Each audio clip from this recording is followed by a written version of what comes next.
Бурните реакции на јавноста очигледно не ја премислија владата пред да го унапреди екс-министерот за животна средина Садула Дураку. Откако беше назначен за министер во новото Министерство за политички систем, еден од најоспоруваните кадри сега е и вице-премиер на местото на неговиот сопартиец Хазби Лика.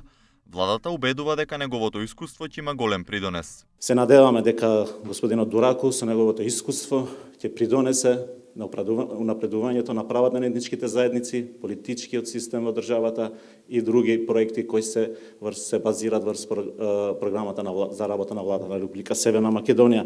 Меѓутоа, токму неговото досегашно искуство стана предмет на критики и подсмев низ социјалните мрежи откако беа јавно објавени кусите биографии на новите министри. Во своето CV, Дураку оскудно навел дека има познавање од застарени информатички технологии, пошто се стекна со прекарот експерт по Интернет Експлорер.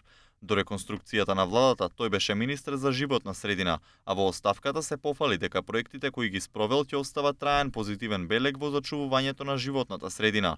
Го демантираа податоците од мерените станици, според кои загадувањето почна да достигнува алармантни пикови дури и летно време.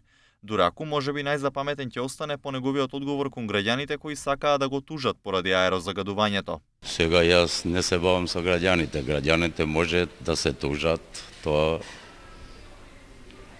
И натаму останува прашањето со што Садула Дураку го заслужи вице-премиерското место во владата.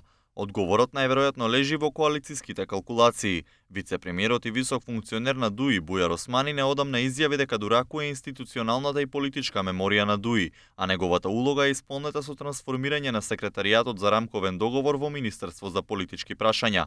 Инаку претходно Дураку беше градоначалник на општина Липково до 2017 година, а јавноста го памети по прекарот командант Вентили, добиен во конфликтот во 2001 година, кога со уште двајца припадници на ОНА го завртел вентилот со што неколку седмици беше прекинат доводот на вода од Липковското езеро до околните населени места.